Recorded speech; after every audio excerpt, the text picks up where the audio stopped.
High, আমি তিথি। আমার নতুন একটি ভিডিওতে তোমাদের সকলকে ওয়েলকাম। আজ ছিল একটা বিশেষ দিন, তোমাদের সাথে সবটাই একে একে শেয়ার করব।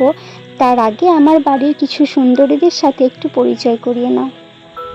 এটা একটা জিনিস দেখায় তোমাদের, এই রেন লিলিগুলো ভীষণ সুন্দর ফুটেছে।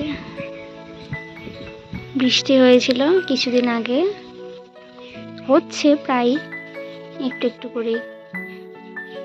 তো এই যে এগুলো ফুটেছে দারুণ সুন্দর লাগছে দেখতে।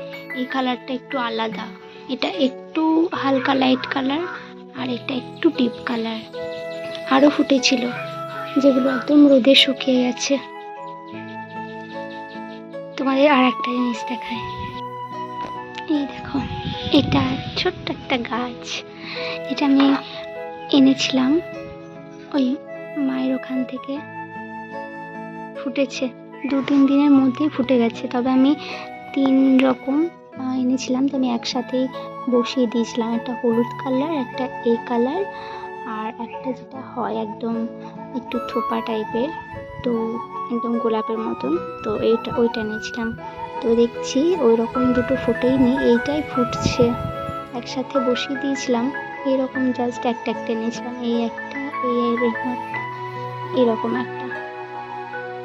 আরও নিয়ে আসবো, যখন যাব তখন আরেকবার নিয়ে আসবো। আজ যেহেতু গুরু পূর্ণিমা, তাই বাড়িতে ছিল পূর্ণিমা পুজো, তাই সমস্তটাই সকাল থেকে ব্যস্ততা দিয়ে শুরু হয়েছে আর সমস্তটা জোগাড়ও হয়ে গেছে। শাশুড়িমা এদিকে পুজোর সমস্ত জোগাড় একা হাতে করে নিয়েছে, আর এদিকে আমি রান্নার কাজটা সমস্তটাই সামলে নিয়েছিলাম। আর প্রথমে ভেবেছিলাম পুজোর সময়টা তোমাদের সাথে একটু শেয়ার করব, তবে তাড়াহুড়োর মধ্যে দিয়ে আর আমি ক্লিপটা নিতে ভুলে গেছি। পুজো প্রায় শেষ হতে প্রায় 1টা বেজে গেছিল।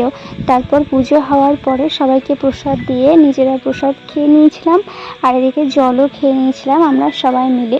তোমাদের সাথে একটু একটু করে ভিডিও ক্লিপগুলো নিয়েছিলাম, এটা পুজোর হওয়ার পরে ক্লিপ, তাই ভাবলাম তোমাদের সাথে একটু শেয়ার করি। আর সারাটা দিন যে পরিমাণ রোদ ছিল আর গরম ছিল, বিকেল যেই 4টে বেজেছে এমনি ঘন কালো মেঘ হয়ে এসেছে, আর তার সাথে শুরু হয়েছে কিন্তু মুষলধারে বৃষ্টি। ভেবেছিলাম বৃষ্টিটার পরে একটু স্বস্তি মিলবে, কিন্তু না, গরম জেগে সেই। আজকের ভিডিওটা এ পর্যন্তই।